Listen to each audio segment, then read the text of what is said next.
31st, what happened here is that a fire broke out in the middle of the night on a Thursday morning when people were sleeping. There had been load shedding the hours prior, and people did not expect the electricity to not be back. And when it didn't come back around 8 o'clock, I guess most of them made peace with it, as we have a load shedding problem in the country. But they got the shock of their life when around 2 a.m., a lot of them, which they described as a boom sound, they had a blast, and that's when it all began. There was fire in the building, and it became an emergency situation. Most of them had to jump out through the windows. They were stranded. A lot of them died inside. So to date, we have 77 people who have died here, and it is not clear to this date what has sparked the fire, or what was if there was a motive at all. So right now what we're seeing is remains, really. Prime stoves, you'd see your 2-plate stoves, there's bottles there and there, half-burnt clothes, a microwave, really what shows that they used to be live here. And this is the floor where, according to the people who lived here that I have interviewed, this is the floor where they have had erected shacks inside.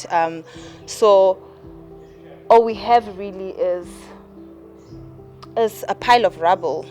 And at the moment, as we speak, there is a construction and the building is being concealed so as to avoid further invasion and further occupation, considering that it was quite a serious emergency. The building might not be safe to live in for a lot of the people who lived here, because I remember some of them would come to me and let me know that they have stuff in here and they're frustrated that they are still in the building, and some of the floors were actually not burned. So there are several floors that were burned because it's a 5-story.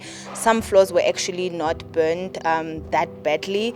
So there are people who still had belongings in the building, and because it was an emergency site, they could not get their belongings back on time, and that was a very frustrating process for them, because they were living with their friends. Some of them have had to find alternative shelter. Some of them were actually and are still living at the alternative accommodation that the city has provided. But all in all, it has been quite a process for people to get their belongings back. They had been told, in fact, that it would take them up to 3 months to salvage all their belongings. But I see it has happened this week. Yes, it was.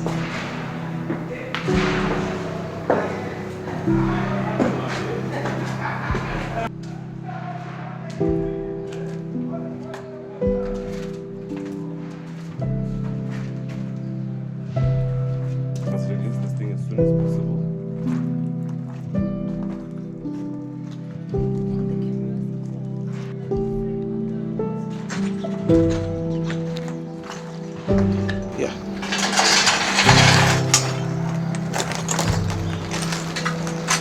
Yeah.